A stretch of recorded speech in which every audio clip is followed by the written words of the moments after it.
बहुत ही पवित्र दिन है। आज बहुत ही पवित्र दिन है। क्या है, कौन बताएगा? आज बहुत ही पवित्र दिन है, कौन बताएगा? है कोई नहीं जानता है? क्या है? पूर्णिमा। हाँ, तो पूर्णिमा तो हर महीने के अंत में आती है, तो साल भर में 12 बार पूर्णिमा आती। लेकिन आज कुछ विशेष दिन है, आज बहुत विशेष दिन है। क्या है? कात्यायनी व्रत का अंतिम दिन है। क्या है? कात्यायनी व्रत का अंतिम दिन है। तो कात्यायनी व्रत किसने किया था जी? हाँ बताइए, कात्यायनी व्रत किसने किया? सीता माता जी ने। सीता माता जी ने कात्यायनी व्रत किया था? नहीं। और कौन बताएगा किसने कात्यायनी व्रत किया था? ब्रज की कन्याओं ने। ब्रज की कन्याओं ने कात्यायनी व्रत किया था। क्यों किया था? हर जन्म में कृष्ण उनको पति के रूप में प्राप्त हों। तो देखिए, आज हम कथा सुनेंगे, ये कथा सुनेंगे तो 9 बजे तक हम कथा सुनेंगे। आप लोगों में से कितने लोग हैं जो 9 बजे तक बैठेंगे? हाथ उठाइए। 9 बजे तक बैठेंगे? हाँ, तो जो हाथ उठाए हैं वो आगे आइए और 9 बजे तक बैठेंगे। बाकी तो जिनकी इच्छा है जाएं, बीच में जा सकते हैं, लेकिन जिन्होंने हाथ उठाया है वो विशेष उनको कृपा प्राप्त होगी। 9 बजे तक बैठेंगे, ठीक है?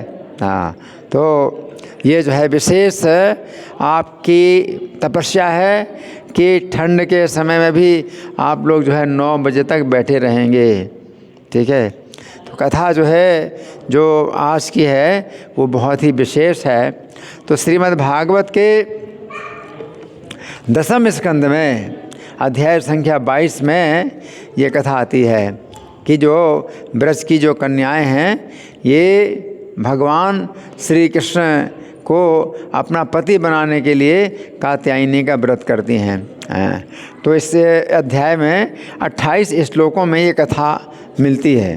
तो हम 23वें श्लोक से 28वें श्लोक तक इस कथा को सुनेंगे। तो 23वें श्लोक में ये आया है कि परिधाय स्ववासांसी पृष्ठ संगम सज्जिता गृहीत चित्ता नो चैलुस तस्मिन् लज्जायते क्षणा। कि ये कन्याएं अपने प्रिय कृष्ण से मिलने के लिए आतुर थीं, अतएव ये उनके द्वारा मोह ली गईं। इस तरह अपने अपने वस्त्र पहन लेने के बाद भी हिली नहीं, लजाती हुई उन्हीं पर टक टक लगाए जहाँ की तहाँ खड़ी रहीं। तो यहाँ पर बताया गया है कि 1 महीना तक इन्होंने कात्यायनी का व्रत किया था और ये निश्चित था कि इस महीने के जो है इस व्रत के द्वारा उनको श्री कृष्ण पति रूप में प्राप्त होंगे।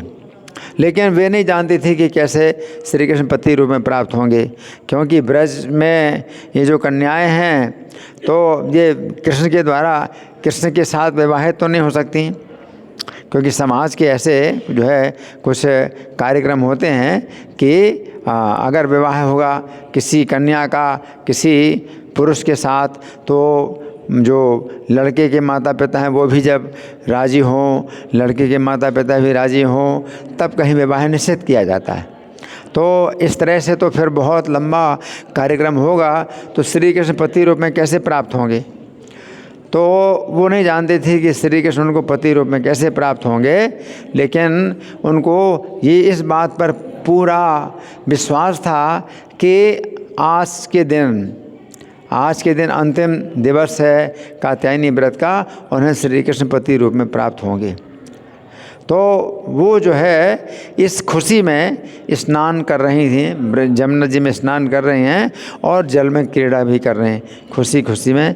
लेकिन श्री कृष्ण किस प्रकार से उन पर कृपा करेंगे वो नहीं जानती।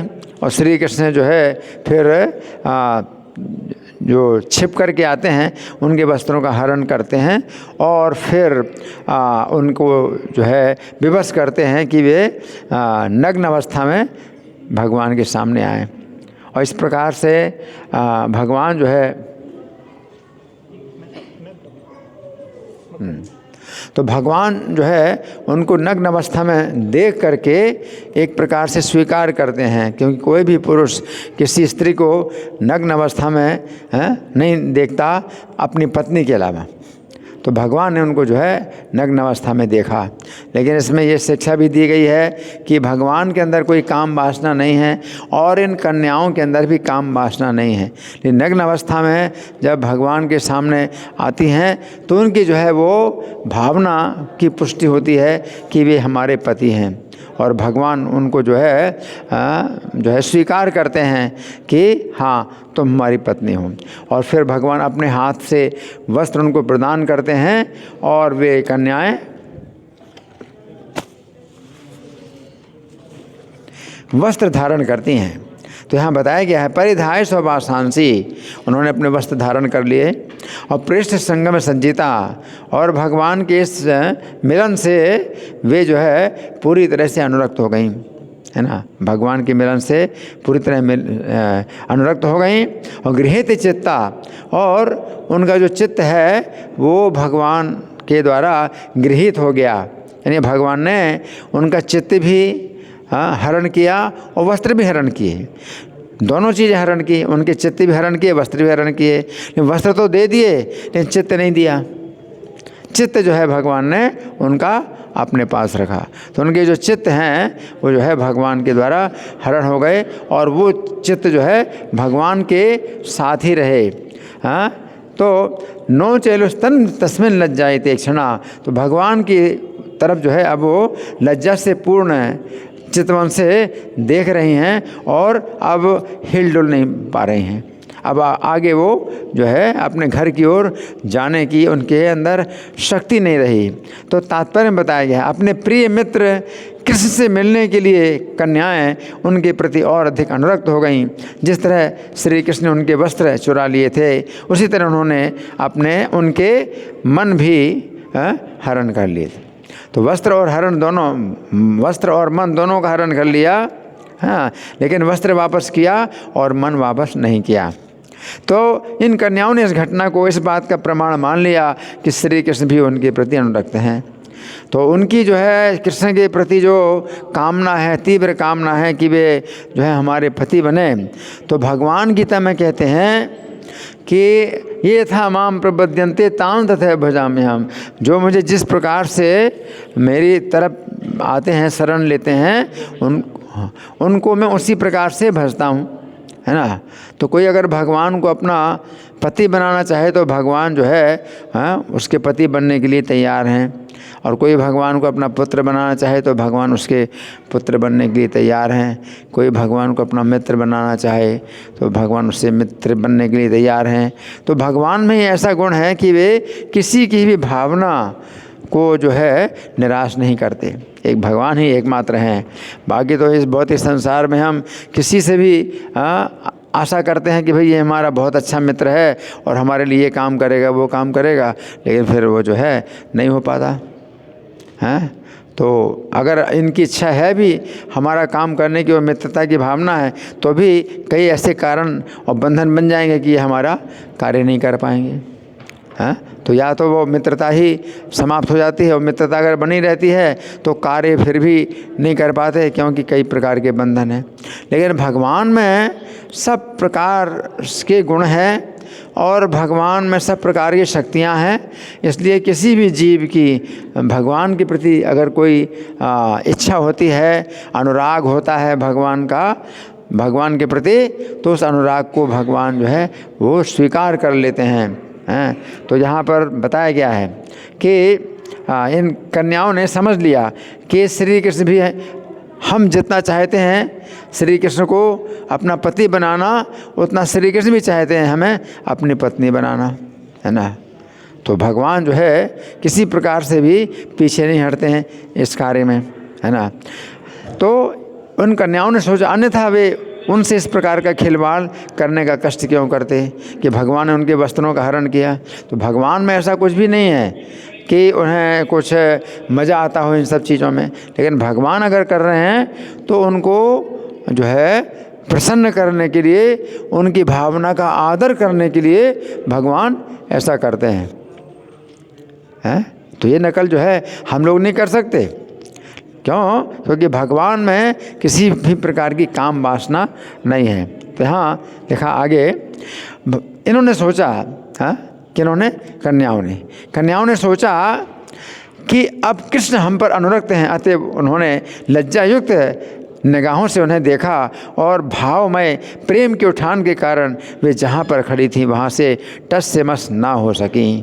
तो इनका इतना प्रेम उमड़ा, कृष्ण के प्रति इतना प्रेम उमड़ा कि अब वो जो है जाना नहीं चाहती हैं। अब वहाँ जहाँ पर भी वो खड़ी हैं वस्त्र धारण किए हुए, अब वो जो है हिल नहीं पा रही हैं, जा नहीं पा रही हैं, क्योंकि प्रेम में विवश हो गई हैं, है ना। और श्री कृष्ण ने उनकी लज्जा हर ली, उन्हें नग्न ही जल से बाहर निकलने के लिए बाध्य कर दिया। किंतु अब अपने वस्त्रों से सज्जित हो जाने के बाद उनके समक्ष पुनः लजा रही थीं। वस्तुतः इस घटना से श्री कृष्ण के समक्ष उनमें विनयशीलता बढ़ गई थी, और विनय और विनम्रता और समर्पण उनका जो है भाव और ज़्यादा बढ़ गया श्री कृष्ण के प्रति। वे नहीं चाहती थी कृष्ण उन्हें घूर कर देखें, इसलिए उन्होंने भगवान को देखने के अवसर का सावधानी से उपयोग किया। तो इस श्लोक का जो हिंदी पद्यानुवाद है वो मैं पढ़ के सुना रहा हूँ। इन गोपियों ने हे राजन, यहाँ राजन का मतलब क्या है? कौन कह रहे हैं? सुखदेव गोस्वामी। सुखदेव गोस्वामी सुना रहे हैं इस कथा को। और सुखदेव गोस्वामी कितने पवित्र हैं, नैष्ठिक ब्रह्मचारी हैं, वस्त्र भी नहीं धारण करते, नग्न रहते हैं, और उनके अंदर स्त्री पुरुष के प्रति कोई आकर्षण नहीं। ऐसे सुखदेव गोस्वामी जब कथा सुनाए तो कितनी पवित्र कथा होगी। और किसको सुना रहे हैं? राजा परीक्षित को। तो परीक्षित को कहते हैं हे राजन। तो हे राजन, इन गोपियों ने हे राजन फिर वस्त्र अपने पहन लिए। इन गोपियों ने हे राजन फिर वस्त्र अपने पहन लिए, किंतु कृष्ण ने तो उनके चित्त हरण कर लिए हैं। किंतु कृष्ण ने तो इनके चित्त हरण कर लिए। नहीं एक कदम ये चल सकीं, नहीं एक कदम ये चल सकीं, वहीं पर जड़वत खड़ी रहीं, निष्प्रियतम से मिलने को लजीली थी चितवन उनकी। निष्प्रियतम से मिलने को लजीली थी चितवन इनकी, है ना। अब आगे श्लोक है, तासाम विज्ञाय भगवान स्वपाद स्पर्श काम्या। भगवान भावना को जो है जितना समझ सकते हैं उतना कोई नहीं समझ सकता कि किसकी कैसी भावना है ना। तो इनकी क्या जो भावना, शुद्ध भावना, समर्पण की भावना, सेवा की भावना, वो भगवान समझ गए। तासाम विज्ञाय भगवान, तो भगवान इनकी भावना को समझ गए। स्वपाद स्पर्श काम्या, कि इनके अंदर क्या भावना है कि वे भगवान के चरणों का स्पर्श करना चाहती हैं। स्वपाद स्पर्श काम्या धृते व्रतानाम संकल्पम, और इन्होंने इस कारण से इन्होंने क्या कि बड़ा कठोर व्रत किया। 1 महीने तक बहुत कठोर व्रत किया है। चेरोर हविष्यम भुंजाना, इन्होंने दिन में 1 बार ही भोजन करती, दिन में 1 बार भोजन करती हैं। और कात्यायन अर्चन व्रतम, और जो व्रत करती हैं, पूजा करती हैं, कात्यायनी की पूजा करती हैं। तो केवल एक ही भावना है उनके अंदर कि नंद गोप सुतम देवी पतिम में कुरुते नमः, कि नंद गोप के पुत्र को हे देवी हमारा पति बना दो। तो ये केवल एक भावना है। तो तासाम विज्ञाय भगवान, तो भगवान जो है उनकी भावना को जान गए। क्या भावना है कि मेरे चरणों को स्पर्श करना चाहती हैं, और इस कारण से उन्होंने संकल्प किया था, और व्रत के साथ संकल्प किया था। उन्होंने जो व्रत किया था कि 1 बार ही केवल हविष्य भोजन करेंगी, और जो है स्नान करेंगे किस समय? सूर्योदय से पहले स्नान करेंगे। अब आजकल सोचो कि कितनी ठंड पड़ती है, और जमुना जी का जल बहुत ठंडा, कुएं का जल तो फिर भी कुछ होता है, गर्म होता है, नदी का जल बहुत ठंडा होता है, और नदी के जल में स्नान करती हैं। और इनका जो है स्नान उस तरह का नहीं है कि स्नान के बाद जल्दी से तौलिया से जो है वो शरीर को सुखाएं। इनका स्नान इस तरह का नहीं है कि तौलिया नहीं है कुछ भी इनके पास। तो वस्त्र जो है उतार देती हैं, और बिना वस्त्र के हैं वो स्नान करती हैं और फिर स्नान करने के बाद फिर उसी वस्त्रों को धारण कर लेती हैं, उन्हीं वस्त्रों को धारण कर लेते। तो जो वस्त्र, जो सूखे वस्त्र वो भी गीले हो जाते हैं, क्योंकि तौलिया से तो शरीर को सुखाया नहीं। तो इस तरह से उनका जो व्रत है तो ये बड़ा जो है कठिन है ना। तो उन्होंने संकल्प जो किया था, तो भगवान जो है उनके इस संकल्प को जान करके इन अबलाओं से बोले। तो अबला इनको कहा गया, कन्याओं को अबला कहा गया। अबला का मतलब है इनके पास अपना बल नहीं है, कन्याओं के पास अपना बल नहीं है। क्योंकि कोई कन्या अगर किसी को पति बनाना चाहे तो वो केवल प्रार्थना ही कर सकती है, बाकी उसके पास कोई अपना जो है उपाय नहीं है कि और कुछ करे। क्योंकि उसके जो बड़े माता पिता हैं, उनके संरक्षक हैं, तो वो जैसा चाहेंगे वैसे ही वो जो है निश्चित करेंगे। उनके विवाह का वो अपना स्वयं नहीं कर सकते हैं। तो अभी आजकल तो अलग बात है, आजकल तो जो है स्वतंत्रता मिली है, तो स्वतंत्र रूप से लड़कियां हैं, लड़के हैं, वो मिलते जुलते हैं और अपने संबंध भी बना लेते हैं, विवाह के पहले ही संबंध बना लेते हैं। लेकिन ये तो ऊंचे कुल की कन्याएं हैं, तो ये पूरी तरह से अपने पिता और अपने माता और अपने जो वरिष्ठ जो घर के लोग हैं उनके पूरी तरह से अधीन हैं। ये अपना कोई भी ऐसा जो है प्रयास नहीं कर सकती हैं स्वतंत्र रूप से कि वो किसी भी पुरुष से मिल सकें। तो ये ऊंचे कुल की कन्या है ना। तो भगवान जो है इनको बोलते हैं अबला। तो अबला का मतलब इनका अपना कोई बल नहीं है, अगर कुछ बल है तो प्रार्थना का ही बल है ना। तो पूजा का ही बल है कि पूजा करते हैं कि हमें जो है वो कृष्ण के जो है नंदगोप के पुत्र को हमारा पति बना दो, तो इसलिए अबला कहा गया है ना। तो इसका जो है इसका हिंदी पद्यानुवाद मैं पढ़ के सुना रहा हूँ। श्री हरि तो जान गए ये चरण स्पर्श ही चाहती थी, श्री हरि तो जान गए ये चरण स्पर्श ही चाहती थी, यही कामना हृदय में धर ये व्रत पालन करती रहीं, यही कामना हृदय में धर ये व्रत पालन करती रहीं।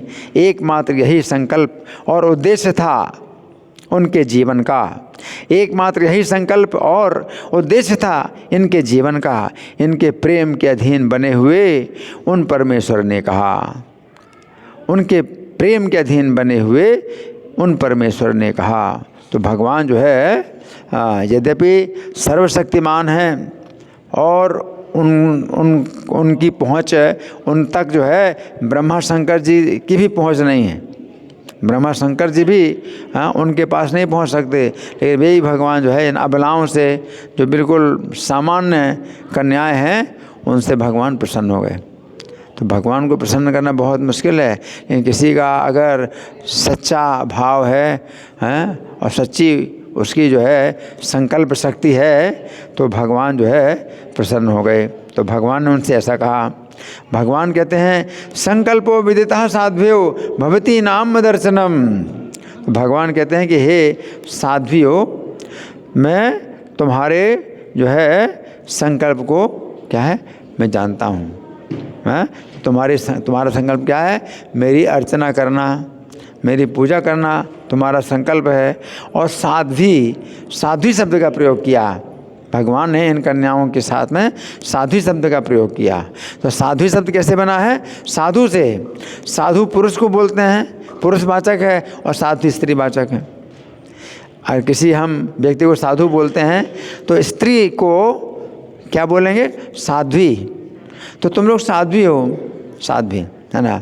तो साधु या साध्वी किसको कहते हैं, है ना। तो ऐसे तो हम किसी को भी साधु बोल देते हैं, भाई उसके जो है मान लो बड़ी बड़ी जटाएं हैं और गेरुआ वस्त्र धारण किए, पीले वस्त्र धारण किए, तो किसी को भी साधु बोल देते हैं। लेकिन भगवान साधु किसको बोलते हैं? भगवान की नज़रों में साधु कौन है? जो भजते माम अनन्य भाग, अनन्य भाव से जो मेरा भजन करे, यानी कृष्ण का भजन करे। अनन्य भाव से कृष्ण का भजन करे, अन्य और किसी का नहीं, किसी अन्य का भजन नहीं करे तो वो साधु है ना। अब यहाँ प्रश्न उठता है कि ये जो कन्याएं हैं ये तो जो है पूजा कर रहे हैं, कात्यायनी की देवी की पूजा कर रहे हैं, तो अब इनको फिर कैसे साधु, भगवान इनको साधु क्यों बोल रहे हैं? साध्वी मतलब साधु पुरुष के लिए, साधु स्त्री के लिए। तो भगवान को साध्वी क्यों बोल रहे हैं? ये तो कात्यायनी की पूजा करते हैं, है ना। जबकि भगवान ने मतलब अनन्य भजन करने वाले को साधु कहा कि जो किसी और का भजन ना करे कृष्ण के अलावा तो वो साधु है ना।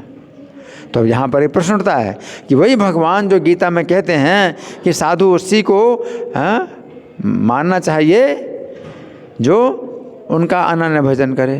अनन्य का मतलब अन्य किसी का भजन ना करके कृष्ण का ही भजन करे।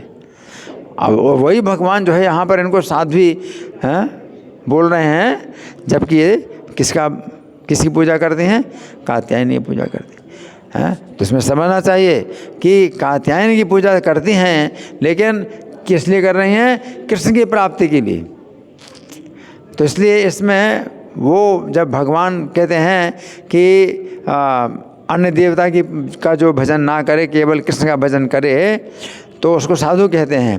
तो अन्य देवता का भजन अगर कोई करता है भौतिक कामना से तो फिर वो साधु नहीं कहलाता।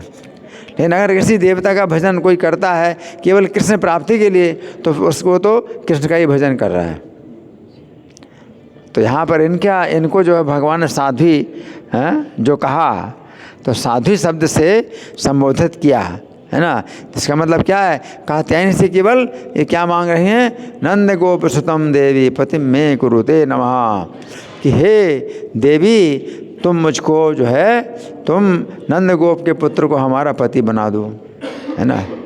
और कोई भौतिक कामना नहीं, है ना। तो इसलिए भगवान कहते हैं संकल्पो विदतः साध्यो भवती नाम दर्शनम, कि तुम आप लोगों का जो है जो संकल्प है वो है कि मेरी अर्चना करना चाहती हो। मयानुमोदितः सोचो, तो मेरे द्वारा इसका अनुमोदन हो रहा है।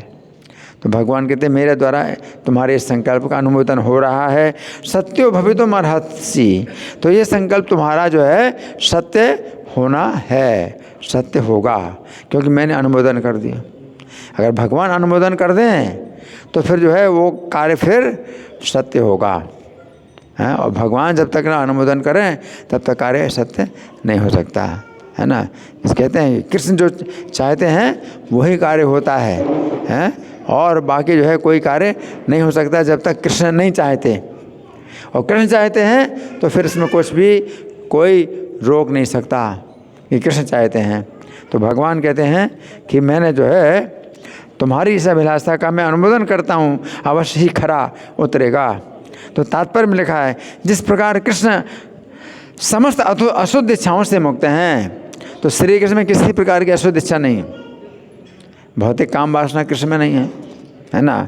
तो जिस प्रकार कृष्ण में समस्त अशुद्ध इच्छाओं से मुक्त हैं, उसी तरह ये कन्याएं भी हैं, इनके अंदर भी अशुद्ध इच्छा नहीं है कोई भी। अतः पति रूप में कृष्ण को प्राप्त करने का इनका प्रयास निजी इंद्रिय तृप्ति की कामना से प्रेरित ना होकर कृष्ण की सेवा करने और उन्हें प्रसन्न रखने की अपार इच्छा से प्रेरित था। अपार इच्छा है, अपार इच्छा है। क्या है अपार इच्छा? है कि श्री कृष्ण को प्रसन्न रखें, केवल श्री कृष्ण को प्रसन्न कर रखने की अपार इच्छा है। अतएव हाँ, अपने प्रगाढ़ प्रेम के कारण, अपने प्रगाढ़ प्रेम के कारण ये कन्याएं कृष्ण को ईश्वर के रूप में नहीं अपितु तो समस्त सृष्टि के सबसे निराले बालक के रूप में देखती हैं, है ना। तो इनका जो आकर्षण है कृष्ण के प्रति वो कैसे है कि एक जो है ये भी लड़के हैं, हमारी तरह लड़के हैं। जब पति अगर बनाना चाहती हैं तो उसी को पति बनाएंगी जो अपने जैसा हो। अगर ईश्वर माने कि ये ईश्वर हैं, भगवान हैं, तो फिर पति बनाने की इच्छा कैसे हो सकती? तो भगवान स्वयं जो है उनके ज्ञान को इस प्रकार से ढक देते हैं कि वे माने कृष्ण को अपने समान, कि जैसे ये गोप कन्याएं हैं और कृष्ण भी गोप बालक है। तो नंद गोप सुतम देवी पतिम मे कुरुते नमः, यानी वो परमेश्वर भगवान नहीं है, श्री कृष्ण नहीं है, वो क्या है? हमारे समान एक गोप के पुत्र हैं। हम गोप की कन्याएं हैं, किसी गोप की कन्याएं, वो गोप के पुत्र हैं, तो हमारे पति वो बन सकते हैं। तो उनके अंदर ये भावना है ना। इस भावना में किसी प्रकार का भी दोष नहीं है। कोई कहे कि अरे ये तो जो है कृष्ण को अपने समान मानती हैं कि गोप के बालक हैं, तो इसमें तो कृष्ण का जो है सम्मान नहीं हो रहा है और ये कृष्ण का सम्मान नहीं कर रहे हैं, कृष्ण की महिमा नहीं जान रहे हैं। तो इससे कुछ भगवान को जो है बुरा नहीं लगता कि भगवान को जो है कोई माने कि अनंत ब्रह्मांडों के स्वामी हैं, सब देवताओं के देवता हैं, ब्रह्मा जी शंकर जी के भी देवता हैं, तो तभी भगवान प्रसन्न हो गए, ऐसा कुछ नहीं है। भगवान प्रसन्न हो जाते हैं अपने समान मान करके और अपने से छोटा मान करके भी। कोई कृष्ण को अपना पुत्र मान करके भी जो है अगर प्रेम करे और उनकी चिंता करे, उनकी रक्षा करे, उनकी सेवा करे अपने पुत्र की तरह, तो कृष्ण जो है उसमें भी बिल्कुल जो है राजी हैं और ज़्यादा ही प्रसन्न होते हैं। अगर परमेश्वर मान करके पूजा करोगे तो थोड़ा दूरी बनी रहेगी, है ना। तो श्री कृष्ण ब्रज में एक जो है मनुष्य भाव में जो है लीला करते हैं, है ना। तो यहाँ पर बताया गया है कि ये जो है समस्त सृष्टि के स्वामी के रूप में नहीं बल्कि एक अद्भुत बालक के रूप में देखती हैं। ये सुंदर कन्याएं होने के कारण अपने प्रेम भाव से इन्हें प्रसन्न करना चाहती थीं और कृष्ण इनकी शुद्ध इच्छा को जान गए। ये शुद्ध इच्छा है ना। अगर हम कृष्ण को परमेश्वर मानते हैं तो हम सोचते हैं कि हमारी रक्षा करेंगे और हमारे जो है हमारी इच्छाएं पूरी करेंगे, है ना। लेकिन कृष्ण को वो इस तरह से ना जान करके जो है ये गोप का जो है बालक जानते हैं, है ना। तो उनकी शुद्ध इच्छा क्या है कि कृष्ण को प्रसन्न करना चाहती हैं, है ना। तो भगवान सामान्य काम वासना से ही तुष्ट होने वाले नहीं हैं। अगर कोई काम वासना से जो है अगर आकर्षित होता है तो आप यहाँ भौतिक संसार में स्त्री पुरुष का जो आकर्षण है उसमें जो केंद्र है वो काम वासना है, इंद्रिय तृप्ति का केंद्र है कि जो लड़की है वो लड़के से अपनी इंद्रिय तृप्ति चाहती है कि मेरी इंद्रिय तृप्ति हो, और जो लड़का है लड़की से इंद्रिय तृप्ति पाना चाहता है। और इस तरह से काम से फिर क्या होता है, क्रोध पैदा होता है और क्रोध से फिर जो है द्वेष पैदा होता है और तलाक होते हैं और एक दूसरे के प्रति फिर बड़ी जो है शत्रुता पैदा होती है, दूरी पैदा होती है, सब होता है ना। लेकिन भगवान में जो है ना तो ऐसी काम वासना है और ना इन कन्याओं में है। तो भगवान जान गए और अतः परम संतुष्ट थे। भगवान सामान्य काम वासना से ही तुष्ट होने वाले नहीं हैं, किंतु वृंदावन की कन्याओं की गहन प्रेम भक्ति से वे अभिभूत हो गए, है ना। तो 23-24 अब भगवान क्या कहते हैं, भगवान इन कन्याओं को क्या बोलते हैं, नमय्या वेशत धियाम कामः कामाय कल्पते। भगवान कहते हैं कि देखो तुम्हारा जो है जो मेरे प्रति जो भाव है तुम मुझे ईश्वर अगर नहीं मानती हो तो भी तुम्हारा जो भाव है इस प्रकार का कि तुम मुझे पति बनाना चाहती हो, तो इस प्रकार की जो कामना है इससे और कामनाएं पैदा नहीं होंगी, है ना। नमय्या वेश ध्यान, जिनकी बुद्धि जिनका मन मुझ में लग जाता है और आसक्त हो जाए,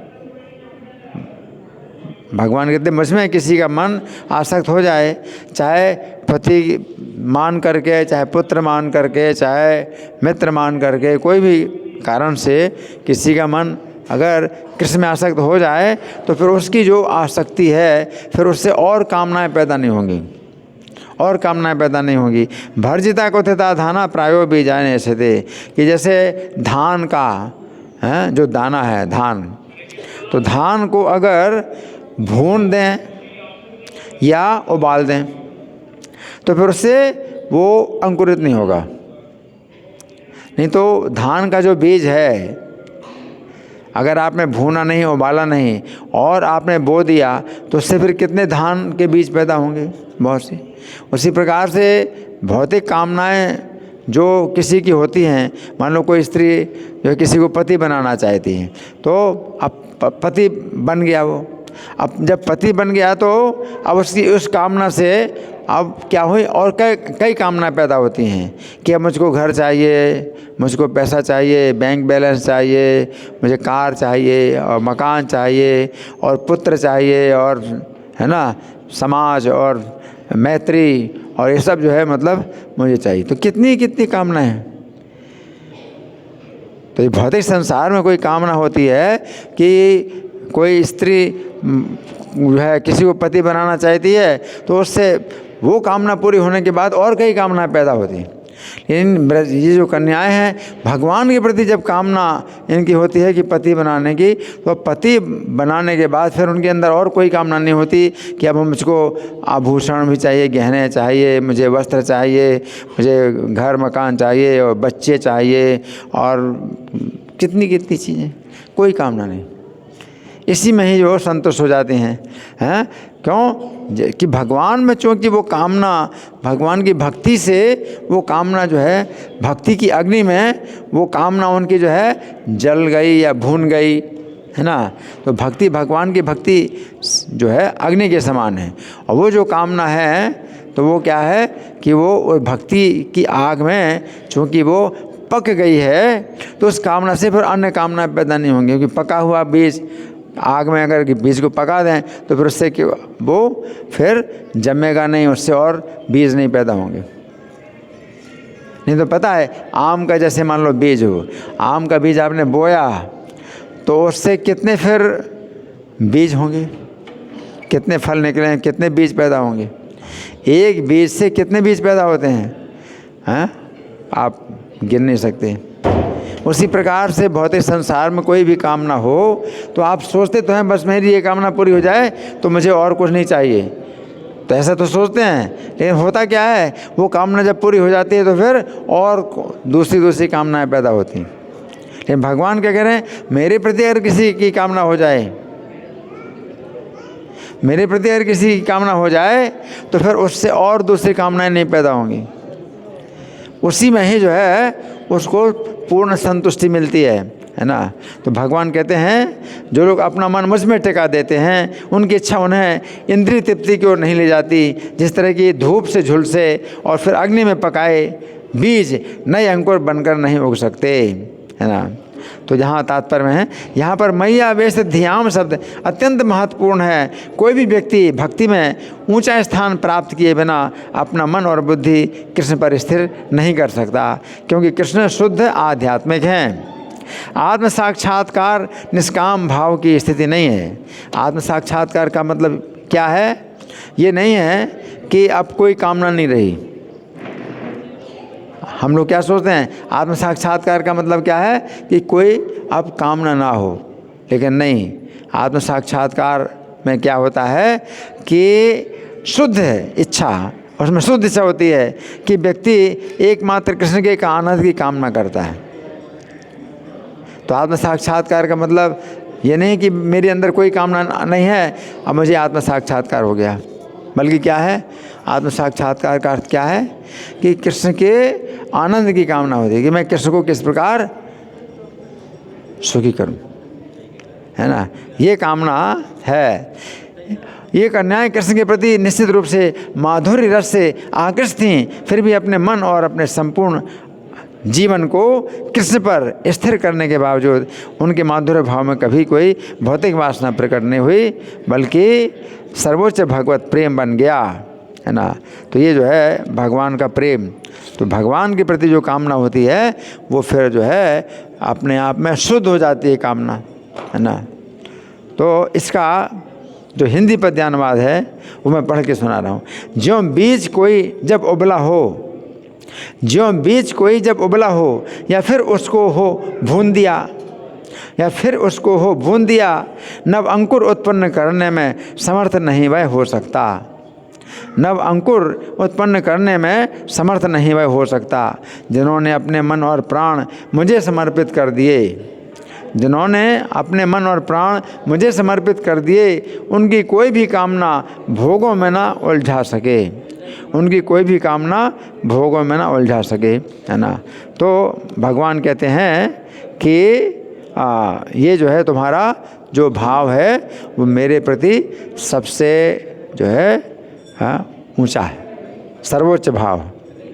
याता बला ब्रजम सिद्धा महेस्था मयेमा रन सिद्धपा। तो भगवान कहते हैं हे अबलाओ अब तुम लोग जाओ। भगवान कहते हैं कि हे अबलाओ अब तुम लोग जाओ, हैं ब्रजम सिद्धा, अब तुम जो है सिद्ध हो चुकी हो, हैं तुम्हारी इच्छा पूरी हो गई है, तुम सिद्ध हो गई हो, तुम्हारी जो पूजा है ये सफल हो गई, तुमने जो पूजा की है ये सफल हो गई, सिद्धा मये मारन सत्सपा, अब तुम आने वाली रातें मेरे साथ बिता सकोगी। हाँ, ये तो दृश्य व्रतम तम चेरुर आर्यार्चनम सती। तो जिस उद्देश्य से तुमने ये व्रत किया था, और तुमने जो पूजा की थी, तो वो जो है उद्देश्य जो है तुम्हारा अब पूरा हो जाएगा। तो भगवान कहते हैं सती, सती का मतलब है कि शुद्ध हैं तुम लोग, जो है बिल्कुल शुद्ध हो चुकी हो। अब सुखदेव गोस्वामी कहते हैं इत्यादिष्टा भगवता लब्ध कामा कुमारिका। तो भगवान के द्वारा इस प्रकार जब आदेश प्राप्त हुआ, तो लब्ध कामा, तो उनकी कामना जो है प्राप्त हो गई, उनकी कामना की पूर्ति हो गई। ध्यायन्त्यस्तत्पदाम भोजम, तो भगवान के चरण कमलों का ध्यान करती हुई कृत्यान निर्विसुरभुजम, तो बड़े कष्ट से वो ब्रज में गई। अब भगवान ने उनको आदेश दिया तो जाना पड़ेगा, भगवान आदेश दे रहे जाना पड़ेगा, लेकिन बहुत कष्ट से जा रहे हैं, बहुत कष्टपूर्वक जा रहे हैं। तो सुखदेव गोस्वामी कहते हैं भगवान द्वारा आदेश दिए जाकर अपने मनोवांछा पूरी करके ये बालाएं उनके चरण कमलों का ध्यान करती हुई बड़ी मुश्किल से ब्रज ग्राम में वापस आईं। तात्पर्य में लिखा है कि गोपियों की इच्छा पूरी हो गई थी, क्योंकि कृष्ण ने उनका पति बनना स्वीकार कर लिया था। एक युवती अपने पति के अतिरिक्त अन्य किसी पुरुष के साथ रात कभी नहीं बिता सकती। अतः जब कृष्ण आने वाले शरद ऋतु में उन कन्याओं के साथ रात में रास नृत्य करने पर राजी हो गए, तो इसका अर्थ यही था कि वे पति रूप में प्रेम का प्रदान करना मान चुके हैं। तो वो जो है भगवान ने स्वीकार कर लिया है। अब ये जो भगवान रास लीला करते हैं, रात में भगवान रास लीला करते हैं, तो ये जो रास लीला है इसमें कोई भी जो पुरुष है वो नहीं देख सका। भगवान की रास लीला को कोई पुरुष नहीं देख सका। माता जी आप लोग आपस में बातें कर रही हैं, हरि बोल, आपसे बोल रहा हूँ। ये सामने मेरे सामने बैठ कर के क्या हंस रही बातें कर रही ना, उससे ऐसा है कि चली जाओ। कथा अगर सुनना है तो फिर कथा सुनो ध्यान से, नहीं तो जो है ये और ज़्यादा इसमें जो है दोष बनता है ना, क्या सामने बैठ करके बातें कर रहे हैं। मैं क्या बता रहा हूँ, सुना? कौन बताएगा? हाँ और थोड़ा बताओ तो। हाँ, रासलीला में कोई पुरुष नहीं रहता। और जब भगवान ने रासलीला की तो भगवान की जितनी लीलाएं हैं वो तो मानव समाज में प्रकट हुई, और सब चर्चा हुई मानव समाज में। ये रासलीला की चर्चा मानव समाज में नहीं हुई, रासलीला चर्चा मानव समाज में नहीं रही, है ना। क्यों? क्योंकि भगवान वैसे तो अभी कितनी उम्र के हैं, जो उन्होंने कन्याओं के वस्त्रों का हरण किया, तो भगवान कितनी उम्र के हैं? ये 22वां अध्याय 10वें स्कंद का 22वां अध्याय है ना। और 25वें अध्याय में भगवान गोवर्धन धारण करते हैं, गोवर्धन पर्वत धारण करते हैं। तो 25वें अध्याय में बताया गया कि भगवान 7 साल के हैं। तो 25वें अध्याय में अगर भगवान 7 साल के हैं तो 22वें अध्याय में तो और कम है, और कम उम्र के हैं। तो इतनी कम उम्र में भगवान ने इन कन्याओं के वस्त्र हरण किए। अब रात में भगवान रासलीला करेंगे तो भगवान पूर्ण युवक बन जाते हैं, पूर्ण युवक। भगवान की अवस्था उस समय कितनी होती है? 15 साल 9 महीना 7.5 दिन, ये भगवान की नव यौवन की अवस्था। तो अब भगवान तो वैसे 7 साल से छोटे हैं, और 15 साल 9 महीना 7.5 दिन की अवस्था में भगवान रास करते हैं इन गोपियों के साथ। तो ये जो भगवान की जो लीला शक्ति है ये कोई नहीं समझ सकता। और इन कन्याओं को भी भगवान इस प्रकार से उसी प्रकार युवतियाँ बना देते हैं। ये कन्या भी जो है उसी प्रकार भगवान की लीला में युवतियाँ बन जाती हैं, है ना। तो ये उम्र कम नहीं हो जाता, कम उम्र कम, यहाँ तो कम उम्र है, लेकिन जब रासलीला करते हैं तो भगवान उस अवस्था में आ जाते हैं, यौवन अवस्था में। भगवान यौवन की अवस्था में आ जाते हैं। कितनी अवस्था मैंने बताया, यौवन अवस्था कितना, और गोपियों की अवस्था कम या ज़्यादा? कम हो जाती है या ज़्यादा हो जाती है? ज़्यादा हो जाती है। ये कन्याएं हैं अभी, है ना, भगवान को पति बनाना चाहती हैं, लेकिन अब भगवान जो है जब पति बनते हैं तो फिर अपनी उस अवस्था में पति बनते हैं जो नव यौवन की अवस्था है। नव यौवन की अवस्था कितनी है मैंने बताई? 15 साल और 9 महीना और 7.5 दिन। 15 साल 9 महीने 7.5 दिन के भगवान हो जाते हैं जब रासलीला करते हैं, है ना। जबकि जब ब्रज में जब तक भगवान रहे 11 साल में ही तो वो मथुरा चले गए, तो 11 साल से ऊपर उनकी अवस्था हुई नहीं। तो भगवान की अत्यंत शक्ति है ना।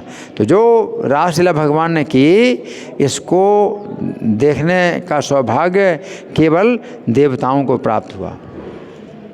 जो देवता लोग हैं, गंधर्व हैं, वो आकाश से देख रहे हैं। आकाश में वो जो है खड़े हो सकते हैं। मनुष्य में तो शक्ति नहीं कि आकाश में खड़े हो जाएं, हैं? तो मतलब कहने का ये है कि मनुष्य का जो है इसमें प्रवेश नहीं, रासलीला में मनुष्यों का कोई प्रवेश नहीं है ना। तो ये भगवान की ये रासलीला ही एक ऐसी लीला है जो मनुष्यों के समाज में कभी भी जो है प्रचलित नहीं हुई। ये रासलीला का जो सूचना, रासलीला की जो सूचना है, जब भगवान चले गए अपने धाम में, 125 साल तक भगवान ने लीलाएं की और अपने धाम में चले गए, तब व्यास जी ने जब श्रीमद् भागवत लिखा तो उसमें रासलीला का वर्णन आया। तब पता चला कि भगवान रासलीला करते थे। तो ये भगवान की जो रासलीला है ये मानव समाज में बिल्कुल भी नहीं ज्ञात रही, अज्ञात, पूरी तरह से अज्ञात, है ना। क्योंकि भगवान गीता में भी बताते हैं कि मैं अगर सावधानी पूर्वक कर्म ना करूं तो सामान्य लोग मेरी तरह कर्म करने लगेंगे, तो फिर वो गलत हो जाएगा। कि मनुष्य लोग अगर नकल करेंगे भगवान की तो उनके लिए तो फिर बड़ा जो है वो होगा हानिकारक हो जाएगा अगर मनुष्य लोग नकल करेंगे भगवान की। तो किसी ने भी इस बात की शिकायत नहीं की कि कृष्ण ने ब्रज की कन्याओं के साथ रासलीला की, रास किया, किसी ने भी शिकायत नहीं की, है ना। क्यों? क्योंकि भगवान बहुत सावधानी से ये सब कार्य करते हैं। और अगर कोई अब इस समय मान लीजिए कोई कहे कि भगवान ने जो है रासलीला की या ये ब्रज की कन्याओं के वस्त्रों का हरण किया, तो ये कहाँ तक उचित है, इससे हमें क्या शिक्षा मिलती है। कोई कहे कि हमें ये इससे क्या शिक्षा मिलती है, भगवान ने तो जो है कन्याओं के वस्त्र हरण किए, उनको नग्न अवस्था में उनको जल से बाहर निकाला, तो इसको हम कैसे समझें, हमें क्या शिक्षा मिलती है इससे। तो इसका उत्तर क्या है? इसका उत्तर ये है कि भगवान ने ये जो कार्य किया वो अपनी जो है बाल लीलाओं में किया। भगवान बाल लीलाएं 7 साल से छोटे, 7 से छोटी अवस्था में अगर कोई बालक अगर कोई चंचलता करे तो उस बालक की चंचलता को लोग जो है एक आनंद का एक कारण मानते हैं। इसमें कोई भी मतलब वो शिक्षा नहीं कोई लेता कि भाई हम ऐसा करें। बालक की चंचलता है, तो भगवान ने जो कुछ भी कार्य किए हैं तो वो जो है एक बाल लीला के अंदर जो है ये भगवान ने सब कार्य किए। लेकिन उनकी भावना का भगवान ने आदर किया और उनकी जो भावना है पति बनाने की, तो ये सब जो है भाव भगवान के अंदर है। तो भगवान ने जो है उनको जो कहा कि तुम मेरे साथ रात्रि में रास करोगी, है ना। तो आज भी जो है पूर्णिमा, आज भी पूर्णिमा है, तो रात्रि में भगवान रास करते थे तो कब, जब पूर्णिमा हो, पूर्णिमा की रात्रि, कि पूर्णिमा की रात्रि में ही प्रकाश पैदा होता है। अभी आजकल तो सड़कों में बिजली का प्रकाश होता है, उन दिनों तो बिजली थी नहीं, उन दिनों तो बिजली थी नहीं, तो रात्रि का अंधकार चंद्रमा के द्वारा ही दूर होता था, और जब पूर्णिमा का चंद्रमा हो तो रात्रि का अंधकार पूरा दूर हो जाता है। तो वो भगवान का रासलीला का वो समय था, पूर्णिमा, है ना। तो शरद ऋतु की रात्रियों में भगवान ने इन कन्याओं के साथ में रासलीला की, है ना। तो ये जो है, इस रासलीला को देखने के लिए देवता लोग जो है अपने अपने विमान में जो है आते थे और आकाश में ही पार्किंग कर लेते। देवताओं के विमानों की पार्किंग आकाश में ही होती है। आज की टेक्नोलॉजी में है कोई विमान जो आकाश में पार्किंग हो जाए? आकाश में पार्किंग नहीं होती किसी भी विमान की। देवता लोग जो है भगवान के रासलीला का दर्शन करने के लिए आकाश में ही अपने विमानों की पार्किंग करते थे और दर्शन करते थे, है ना। और अप्सराएं नृत्य करती हैं आकाश में। अब अप्सराओं में इतना ये गुण है, आकाश में नृत्य कर सकती हैं। आकाश में कोई नृत्य कर सकता है? आकाश में कोई खड़ा नहीं हो सकता, ना नृत्य कर सकता, ना चल सकता है। ये अप्सराएं नृत्य करती हैं आकाश में भगवान के इस रासलीला में। गंधर्व हैं, वो गान करते हैं भगवान के रासलीला के समय, गंधर्व गान करते हैं आकाश में। तो आकाश में अपने विमान में भी वो जो है विमानों की पार्किंग भी कर लेते हैं, और कोई बिना विमान के भी आकाश में खड़े होकर के भगवान की लीला का दर्शन करते हैं। तो रासलीला एक ऐसी लीला है जो कि मानव समाज में प्रचलित नहीं हुई और कोई भी नहीं जान सकता रासलीला को, है ना। भगवान की और बाकी सब लीलाएं, जैसे कंस का वध किया, है ना, तो मनुष्य समाज में बहुत इस फैला ये सब।